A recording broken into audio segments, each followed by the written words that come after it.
Jadi jangan mengatakan sekali-kali bahwa ya hari yang paling suci adalah hari ini, hari yang lain gak suci.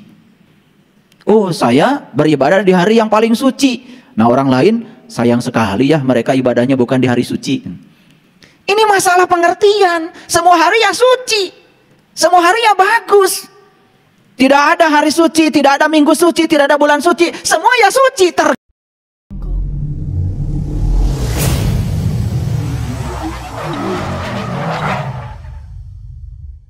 Apa yang mau kita capai? Yaitu kesucian. Kesucian itu sudah menjadi kata benda dari kata dasar suci. Jadi kalau kesucian itu sudah jadi kata benda dari kata dasar suci. Nah, kata dasar suci ini sudah dikenali dalam hidup kita. Karena setiap hari kalian bersuci. Suka bersuci? Apa yang dilakukan? Apa yang dilakukan? Ya, pokoknya menggunakan air seperti yang sering digunakan untuk berwudu, gitu. Jadi berwudu itu apa? Nah, jadi wudu itu bahasa Arab. Arti yang sebenarnya bukan bersuci. Wudu itu artinya adalah berpisah. Makanya wudu dulu baru sholat. Siapa yang sukses berpisah dengan yang selain Allah, maka dia akan bisa menyatu dengan Allah. Jadi kita sering gagal menyatu dengan dia karena kita belum sukses berpisah dengan yang selain dia. Akibatnya apa? Akibatnya sholat sebatas ritual saja. Hanya bangga kalau kita sudah sholat. Dan bangga karena kita sudah menggugurkan kewajiban kita. Dan setelah itu kita tidak pernah melakukan refleksi diri apa yang dicapai setelah kita sholat. Padahal di Quran jelas sekali. Aqimis sholah, inna sholat tanha anil fahsa wal munkar. Dirikanlah sholat. Sholat adalah instrumen, sholat adalah sarana, sholat adalah metode, sholat adalah cara untuk mencegah seseorang dari perbuatan keji dan munkar.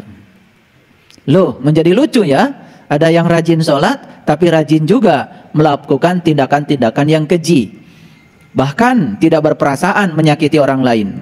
Bahkan tidak berperasaan ketika orang lain kesusahan. Dia merasa bangga dengan sholatnya, pada sesungguhnya inti sari sholat adalah akhlak. Akhlak dilihat dari kemampuan seseorang memperlakukan orang lain. Nah, itu yang akan menjadi kajian kita hari ini. Semoga kita mengerti dengan yang dikaji pada kesempatan yang penuh berkah. Baik ya, kalau wudhu itu dikatakan bersuci, itu juga iya, tidak ada yang salah di situ. Tetapi kalau wudhu sebatas fisik, sebatas physical body, tidak menyentuh ya aspek-aspek body yang lain, nah itu yang menyebabkan kita tidak pernah sadar bahwa sesungguhnya kesucian yang dimaksud oleh kita mungkin hanya sebatas angan-angan pikiran kita sendiri. Baik, saya akan menggunakan sebuah riset yang dilakukan oleh seorang psikolog yang sangat luar biasa, namanya Dr. Dietrich ya Klinghardt.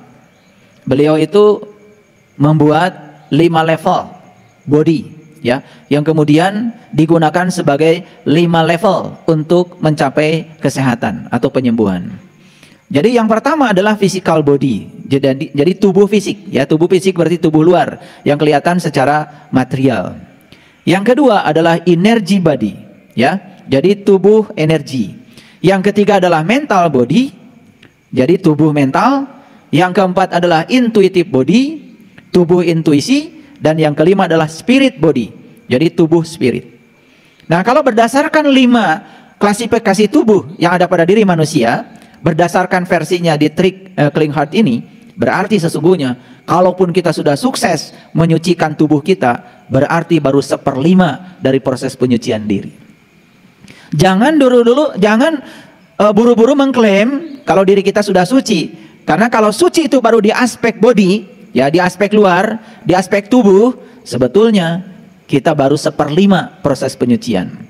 Bahkan sebetulnya kalau mau jujur ya, tubuh ini setelah diwudukan dengan air seperti yang sering kita lakukan secara syar'i, tetapi tidak melibatkan aspek hakikat, tidak melibatkan aspek makrifat, tidak melibatkan aspek torikatnya, apa yang terjadi? Toh sebetulnya di dalam tubuh kita juga masih tersimpan sesuatu yang kotor. Bukankah air kencing pun tertinggal di dalam? Bukankah sebetulnya yang membuat WC kita kotor itu kan tubuh kita? Kita sering teriak-teriak, aduh WC ini bau sekali. Lupa bahwa sebetulnya kata WC, lu sendiri kan yang membuat gue bau, kata WC. Jadi seakan-akan WC itu bau karena WC. Padahal sebetulnya WC itu asalnya suci. WC asalnya bersih, menjadi kotor karena tubuh kita. Jadi sebetulnya tubuh kita ini memang sangat menjijikan ya, kalau dibongkar sampai ke dalam-dalamnya. Jadi sebetulnya orang-orang yang sok suci, merasa sudah suci karena sudah menyucikan tubuhnya, tolong perhatikan. Karena tubuh kita ada 5, kalaupun itu sudah sukses disucikan, itu baru 1/5 dari proses penyucian. Bisa dimengerti ya? Oke, baik. Kalau begitu pertanyaannya, apakah orang-orang suci itu bisa dideteksi dari aspek body, dari aspek body, physical body, dari aspek tubuh fisik? Ya tentu saja menjadi sangat sulit ya. Kan sekarang ini banyak sekali ya yang sok suci kemudian menggunakan seakan-akan bajunya adalah baju suci. Karena semua yang bersifat kelihatan secara material dengan mata lahir, itu semuanya juga bisa termasuk pada kelompok pencitraan. Sulit untuk mengukur itu. Ya. Apakah orang yang pakai baju putih ya, jubah putih, serba putih itu suci? Kalau menggunakan baju yang serba putih itu suci, berarti cara menyucikan diri gampang. Pergi aja ke pasar baru, bawa uang 150.000, beli baju serba putih, ya, pecinya putih, sorbannya putih, kemudian jubahnya putih, sampai sepatu-sepatunya, sandalnya putih. Wah, begitu pakai baju yang serba putih, suci, gitu. Jadi tidak bisa kesucian seseorang itu diukur dari aspek fisik saja. Karena kita harus melihat kesucian itu dari 5 aspek. Pertama physical body, yang kedua energy body, yang ketiga mental body, yang keempat intuitive body, dan yang kelima adalah spirit body. Nah kalau keseluruhan ini ya sudah kita perhatikan nanti, baru kita akan bisa mengatakan, oh sebetulnya saya paling tidak ya ada kegeeran sedikit kalau saya sudah mencapai kesucian. Dan nanti kita tes. Karena kesucian itu harus dites. Gimana cara ngetesnya? Gampang sekali. Kalau nanti sudah tahu suci itu apa. Nah kalau belum tahu suci itu apa kan susah ngetesnya. Betul nggak? Nah oleh karena itu buang semua ya persepsi tentang kata suci yang selama ini ada di kepala kita. Bisa jadi itu adalah keliru. Bisa jadi itu tidak bersesuaian dengan ya apa yang dimaksud oleh kitab-kitab suci. Bisa jadi. Ya, oleh karena itu saya akan masuk dulu pada Quran surat Asy-Syam. Surat Asy-Syam ya, surat tentang matahari. Surat yang ke-91 ayat 7 sampai 10. Jadi judulnya saja sudah Asy-Syam. Jadi surat tentang matahari. Nah, kalau berbicara matahari di Quran, hati-hati ya. Karena matahari ini kalau di Quran pasti matahari ruhani. Kalau di Quran ada kata-kata matahari, pasti matahari ruhani, bukan matahari jasmani, bukan matahari fisik. Karena Quran ini kan mengarahkan kita pada aspek spirit. Jadi kata matahari pun bukan matahari secara fisik. Oleh karena itu jangan heran kalau para leluhur kita ya bisa mencapai ya ketinggian spiritual, mencapai puncak kesadaran disimbolkan dengan mencapai matahari. Nabi Ibrahim misalnya di Quran, ini berulang-ulang saya sampaikan. Saat beliau mencari jati diri tentang siapa aku, dan beliau pertama kali yang beliau saksikan adalah bintang. Setelah itu menyaksikan bulan, setelah itu menyaksikan matahari. Saya dulu ya, karena dangkal pemikiran saya, begitu mendengar kata Jepang, bangsa Jepang, karena diajarkan dari kecil ya, bendera Jepang itu kan warna dasarnya apa? Putih. Kemudian di tengahnya ada matahari. Betul? Merah kan? Gak kotak, tapi bulat. Karena bulat ini selalu aja disebut mandala. Bulat itu selalu disebut dengan kesempurnaan. Makanya tidak ada ban yang kotak. Karena kalau ban kotak, ya diam terus. Tapi ketika ban itu dibuat lingkaran, maka dia dinamis, terus dinamis. Ban itu berputar dengan kecepatan sekian, ya, rotasi per menit. Itu bisa mengantarkan kita ke Surabaya, bisa mengantarkan kita ke Lampung, bisa mengantarkan kita ke Medan, bisa mengantarkan kita ke Aceh. Terus putar saja. Itu karena lingkaran. Makanya lingkaran itu selalu menjadi lambang spiritual. Karena lingkaran itu dinamis, ya. Apalagi kalau kita tahu luas lingkaran 22/7 kali jari-jari. Itu bahasa spiritual semua. 22 juga Quran surat Al-Hajj, kan spiritual perjalanan haji. 7 juga lambang dari haji. 7 kali tawaf, 7 kali sa'i, 7 batu melempar jumroh. Jari-jari juga lambang spiritual. Karena Allah meletakkan namanya di sini. Ini alif, ini lam, ini ha. Ini alif, ini lam, ini ha. Keren banget. Makanya Allah bilang, yadullah fauqa aydihim. Tangan Allah ada pada kamu. Tangan siapa sesungguhnya ini? Tangan Allah. Kalau ini tangan Allah, berarti untuk apa tangan ini diserahkan Allah kepada kita? Satu tujuan Allah, untuk menyenangkan Allah. Pertanyaannya, sudahkah tangan ini digunakan untuk menyenangkan Dia? Sederhana kan sebetulnya. Ya. Wah, orang Jepang itu menyembah matahari. Saya dari dulu nggak yakin kalau sekelas mereka yang cerdas, yang tinggi kesadarannya, yang negaranya bersih, yang hidupnya sudah tertib, yang cara makanannya jodoh sehat, masa sebodoh itu menyembah matahari. Ternyata kuil yang ada di Jepang namanya kuil Nara. Saya celidiki itu, dari mana itu kok nama kuilnya Nara? Ternyata Nara itu asli, itu bahasa Nusantara sebetulnya. Karena Jepang pernah menjajah kita. Na itu kan sebetulnya api. Ra itu artinya cahaya. Jadi na itu api, ra cahaya. Dan tidak ada cahaya kalau tidak ada api. Jadi na dan ra harus ada dua-duanya. Nama kuilnya aja Nara. Dan ra itu kan sebetulnya bahasa Nusantara. Bendera, ra. Negara, ra. Tentara, ra. Nusantara, ra. Ternyata ra itu artinya adalah cahaya.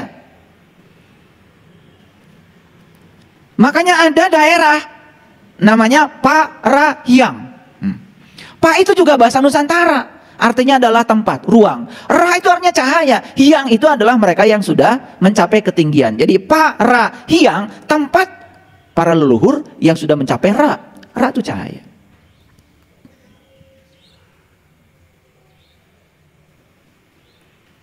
Makanya Sunda, kebanyakan orang menganggap Sunda itu seakan-akan adalah nama suku. Padahal dulu Sunda dari kata Sunada. Jadi ada lagi di situ.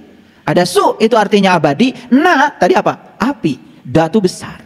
Jadi Sunada itu adalah api abadi yang besar. Jadi sebetulnya leluhur kita sendiri itu disebut bangsa matahari. Tetapi bukan bangsa yang menyembah matahari itu. Bangsa yang sudah mencapai pencerahan. Bangsa yang sudah tahu hakikat dari matahari. Maka di Quran dikatakan Robul Masyriqain wa Robul Maghribain. Kan matahari ada dua. Satu matahari yang jasmani, satu matahari yang rohani. Beruntung yang sudah menemukan dua-duanya. Ya. Makanya ajaran leluhur kita namanya Sunadayana. Jadi yana itu jalan sebetulnya. Asli bahasa Nusantara. Sunadayana itu jalan untuk mencapai api abadi yang besar. Sebagai sumber awal dari kehidupan. Itu yang kemudian di Quran disebut cahaya di atas cahaya. Itu yang disebut dengan nur ala nur. Dan itu ajaran semua para suci, para guru, para mursyid, para sunan, para wali, para rasul. Sunadayana, dibacanya agak cepat. Sundayana. Jadi Sundai. Jadi Sunday. Makanya sun itu jadi matahari. Day itu hari, Sunday hari matahari. Kapan hari matahari? Ahad. Makanya di sana ada jabal namanya Jabal Ahad. Kita sering menyebutnya Jabal Uhud. Jabal itu gunung, Ahad itu menyatu. Jabal Uhud, gunung tempat menyatu. Di mana Nabi Muhammad menyatu? Di Sidratil Muntaha, di puncak kesadaran. Berarti puncak kesadaran adalah gunung, tempat menyatu. Oh, keren banget. Ahad. Bahasa Inggrisnya apa? Sunday. Kan dari Sunda, Yana itu. Keren itu. Kalau kita belajar etimologi itu ketemu titik temunya itu. Loh kenapa Minggu disebut Ahad? Ahad itu kan satu.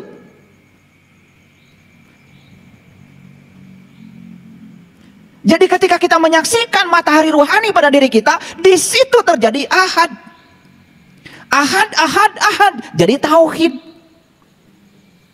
Kita tahunya tauhid, ilmu mengesahkan Tuhan. Pada tauhid yang diajarkan para leluhur kita, ilmu tentang mengesah dengan Tuhan. Mengesah dengan Tuhan, ahad.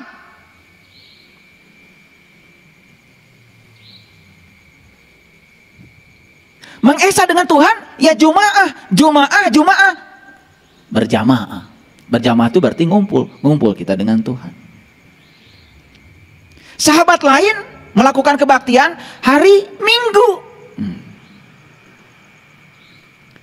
Jadi jangan mengatakan sekali-kali bahwa ya hari yang paling suci adalah hari ini, hari yang lain gak suci. Oh, saya beribadah di hari yang paling suci. Nah, orang lain sayang sekali ya mereka ibadahnya bukan di hari suci. Ini masalah pengertian. Semua hari ya suci. Semua hari ya bagus. Tidak ada hari suci, tidak ada minggu suci, tidak ada bulan suci. Semua ya suci, tergantung sudut pandang kita. Paham? Jadi Quran surat Asy-Syams itu cerita apa? Cerita matahari. Wasyamsi waduhaha. Demi matahari. Loh, demi matahari? Matahari yang mana? Karena di Quran banyak sekali demi yang semacam itu. Demi matahari, demi bulan, demi bintang, banyak sekali. Saya kasih tahu ya, semuanya cuma satu kok, demi Allah yang berada di baliknya. Gitu.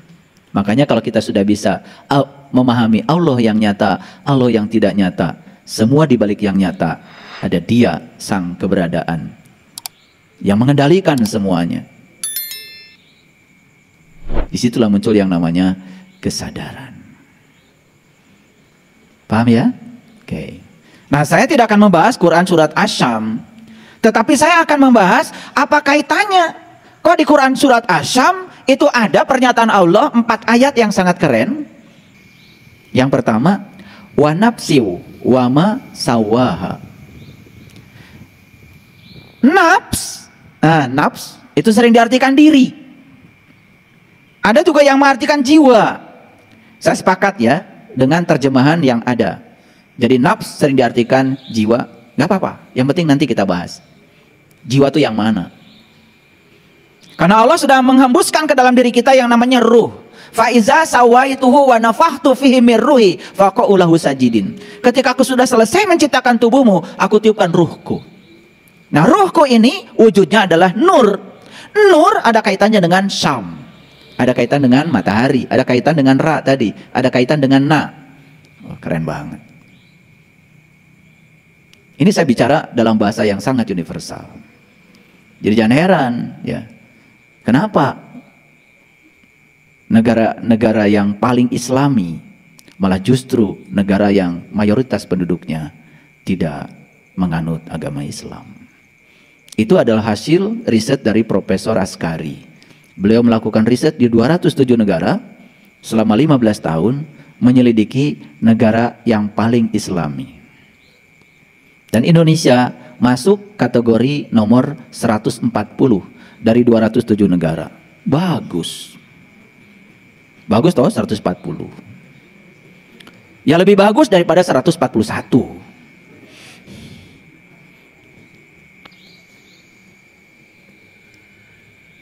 Apa yang diukur? Yang diukur oleh Profesor Askari itu bukan ritual. Yang diukur oleh beliau bukan ritual.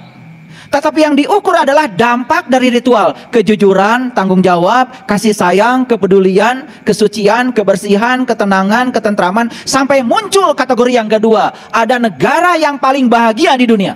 Tuh.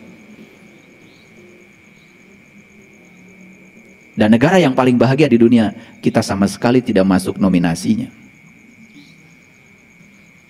Dan saya pernah berkunjung ke negara yang paling bahagia di dunia. Jadi saya sudah berkunjung ke Norwegia, negara paling bahagia di dunia. Saya ingin tahu, apa sih sebetulnya kebahagiaan itu? Kok negara itu disebut dengan negara yang paling bahagia di dunia? Gross national happiness-nya paling tinggi. Ini bukan berbicara GNP, bukan gross national product, tapi gross national happiness. Oh, udah luar biasa. Jadi sekarang riset-riset itu sudah maju. Makanya ranking universitas sekarang tidak bisa ya ditentukan oleh kehendak universitasnya. Dilihat dari karya yang bisa diupload di dunia maya, dari jurnal-jurnal terindeks yang diupload oleh para penulisnya. Dan itu ada badan-badan khusus dunia yang meranking itu. Sehingga ranking universitas sekarang semakin terbuka. Ranking negara pun sekarang menjadi sangat terbuka. Jadi bisa dibaca. Semuanya bisa dibaca. Itu luar biasa. Baik, kita lanjut ya. Jadi di ayat ini dikatakan wa nafsi wa ma sawaha. Apa artinya? Demi diri serta penyempurnaannya. Demi diri serta penyempurnaannya. Nah, diri mengacu kepada jiwa. Jiwa adalah bagian dari ruh. Kenapa? Nah, ini harus dimengerti. Setiap ditiupkan jiwa ke dalam tubuh, selalu disertai oleh Allah dan Rasulnya secara hakikat. Itu kan cinta kasih semesta yang luar biasa. Karena apa? Setiap jiwa ditiupkan ke dalam tubuh untuk dikaryakan di semesta ini dibimbing oleh Allah dan Rasulnya. Dalam bahasa agama Islam disebutnya Nur Insan didampingi oleh Nurullah dan Nur Muhammad. Dan itu nyata dalam diri kita, itu terbaca. Ya, dalam terminologi agama lain tentu saja mereka berbicara dengan sebutan yang berbeda, tapi intisarinya adalah sama.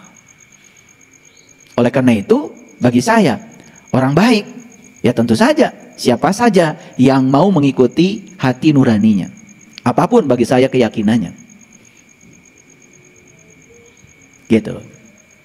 Jadi kembali lagi ke sini, demi jiwa serta penyempurnaannya. Kemudian apa kata Allah? Fa'alhamaha fujuraha wa taqwa. Maka Allah mewariskan kepada setiap jiwa dua. Apa itu? Kefasikan dan ketakwaan. Ini harus dipahami. Salah Allah sendiri kalau begitu. Kalau saya fasik. Karena Allah mewariskan kefasikan dan ketakwaan. Nah, ini yang harus dibedah agak dalam sedikit. Nah, jiwa ini kesuciannya bisa dilihat dari pikiran. Ulangi. Jiwa kesuciannya bisa dilihat dari pikiran. Jiwa yang suci tentu saja jiwa yang sering melakukan koneksi dengan yang Maha Suci.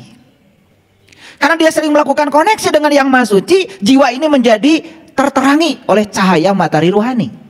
Akibatnya apa? Si jiwa ini sedang berada dalam keadaan terang benderang. Nah, jiwa yang terang benderang akan berpengaruh pada pikiran yang suci. Nah, jiwa yang kotor karena tidak terakses ke alam-alam tingginya tadi, kedua temannya tadi, ya, maka dia akan menjadi gelap gulita. Akibatnya kegelapan jiwa mempengaruhi kegelapan pikiran.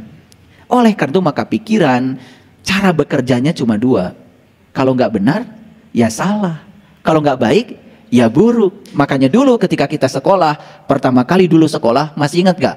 Ada soal namanya BS. Masih ingat nggak? Nah sekarang udah nggak ada lagi tuh. Jadi BS itu biasanya BS ada pernyataan sebelah kanannya.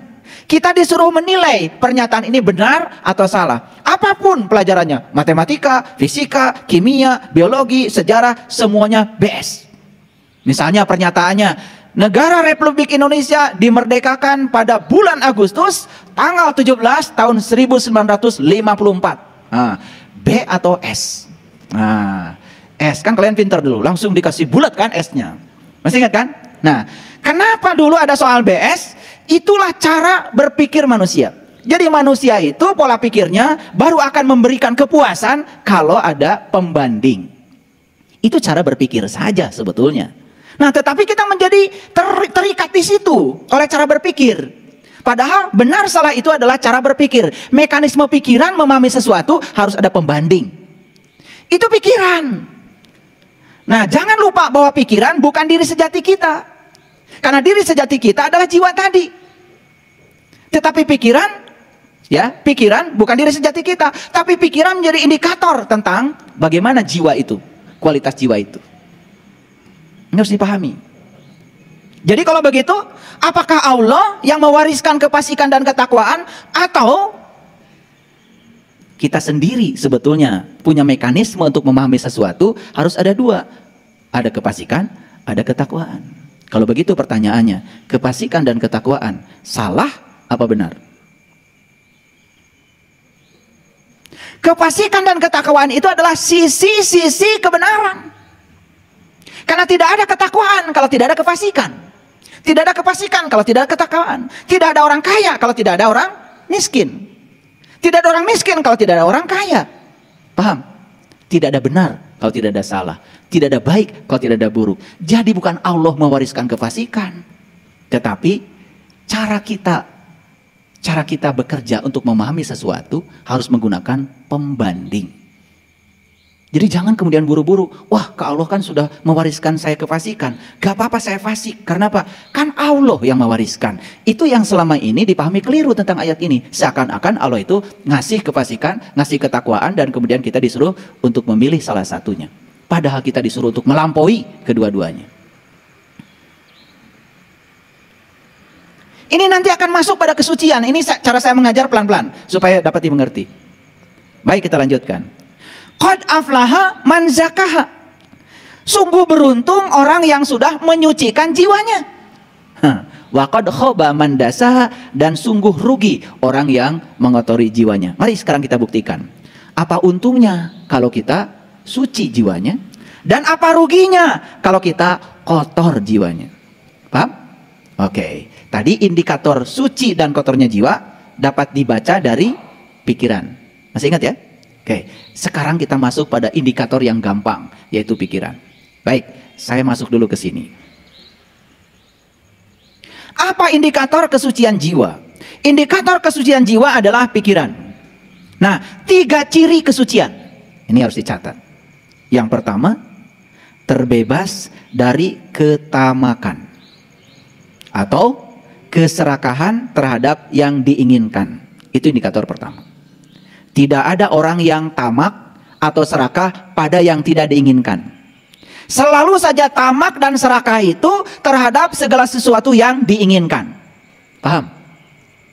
1. Yang kedua, terbebas dari kebencian terhadap yang tidak diinginkan. Itu indikator yang kedua. Tidak ada orang yang benci terhadap yang diinginkan. Saya benci sekali. Kenapa? Karena bulan ini kok saya bisa beli mobil. Ada nggak gitu? Nggak ada. Saya benci sekali. Anak saya waktu kemarin tes ke perguruan tinggi diterima di banyak universitas. Ada nggak? Nggak ada. Jadi kalau saya berbicara rakus, tamak pasti terhadap sesuatu yang diinginkan. Kalau saya berbicara benci, pasti terhadap sesuatu yang tidak diinginkan. Dan yang ketiga, terbebas dari kegelapan batin. Nah, pertanyaannya sekarang, yuk kita ukur sekarang. Apakah jiwa kita suci? Tanya pada pikiran. Apakah pikiran saya rakus terhadap yang diinginkan? Sudah punya mobil 1, pengen 2. 2 pengen 3, 3 pengen 4, terus aja tidak ada habis-habisnya. Ada sahabat baik 1 pada kita, pengen nambah 2, 3, 4, dan tidak siap kalau ada sahabat yang tidak baik pada kita. Pengennya semua sahabat baik sama kita, pengennya semua orang baik sama kita. Hari ini jadi lurah, besok camat, lusa bupati, lusa lagi pengen gubernur. Nah, jika perlu di setiap jabatan itu jabatannya selama-lamanya.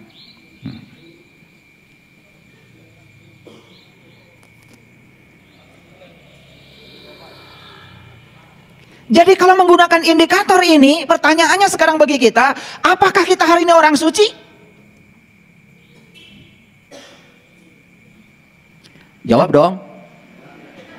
Diam semuanya. Jadi orang suci itu dilihat dari 3 aspek. Yang pertama, pikirannya sudah tidak lagi rakus dan tamak terhadap segala hal yang diinginkan. Yang kedua, pikirannya sudah selesai dari kebencian terhadap segala hal yang tidak diinginkan. Dan yang ketiga, batinnya sudah tidak berada dalam kegelapan. Karena apa? Saya bilang tadi, batin yang gelap akan berpengaruh pada pikiran.